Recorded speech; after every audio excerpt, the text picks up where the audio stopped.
More politics now on Newsmax Prime. My old Capitol Hill colleague Pete Hoekstra is all in for John Kasich. We talked about Governor Kasich not having a heavy schedule in Iowa. John was one of the last major candidates into the race. He didn't get in until July of last year.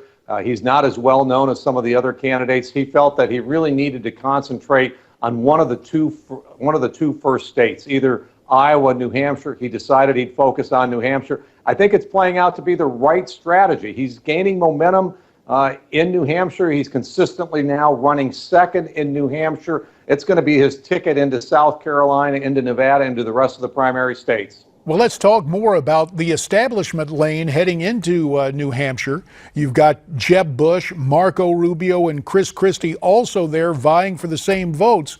Of that group, who do you believe is John Kasich's biggest rival? Well, I think John's biggest rival is that people don't know who John Kasich is. It's kind of funny, JD. You and I both served with John Kasich, and we've got to be laughing a little bit that he's now identified as the establishment candidate, or in that lane. John was the one that when we were in Washington, he was shaking up Washington, taking on spending, taking on the Pentagon, taking on, things like welfare reform. John's always been a change agent, fighting the establishment. And so I think the biggest problem that he has is just most people don't know who he is, what he's done, but most importantly, what he wants to accomplish in the future. Well, the New York Times knows of John Kasich and knew him well enough to endorse him heading into the primary season. Does the endorsement from the New York Times help him in Republican ranks?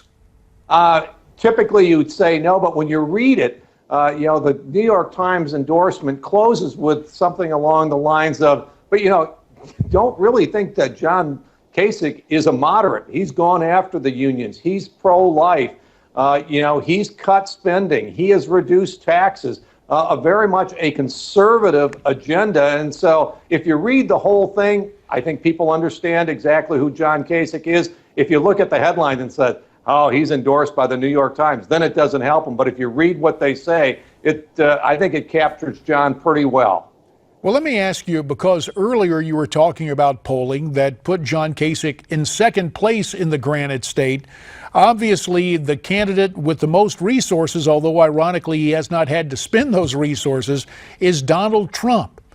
Can John Kasich in New Hampshire stop Trump and everybody else on the Republican side? I don't think we're viewing New Hampshire as a place where John's going to be able to stop Trump. But I think we believe that it is the beginning of the process where John Kasich can and will be the nominee. He will come out of New Hampshire strong. He will, at that point in time, force a lot of people to take a look at who he is, what he's done, and where he's going. And we think that at that point in time, John becomes very much a consensus and unifying candidate for Republicans, for independents, and also for some Democrats. President Obama may have met with world leaders in Paris to discuss climate change, but appears he has plans all his own. The New York Times has reported that our president is planning to implement massive climate change regulation, quote, without ratification from Congress, end quote. This means the president is abusing his executive power to funnel global warming money at will to whomever he wants. But is there even solid science behind the global warming claim? Former Reagan White House advisor and NASA scientist John Kasich says no in the compelling book, Dark Winter. Inside Dark Winter, you will see the NOAA satellite data that proves the Earth is actually cooling. Kasich exposes the global warming myth and presents you with the hard facts and figures that unmask the annual $22 billion money grab. Get John Kasich's revealing book and DVD absolutely free with our special offer. That's a savings of more than $35. You can claim this special free offer by clicking on newsmax.com/global warming or by calling our toll-free number at 800-780-3417.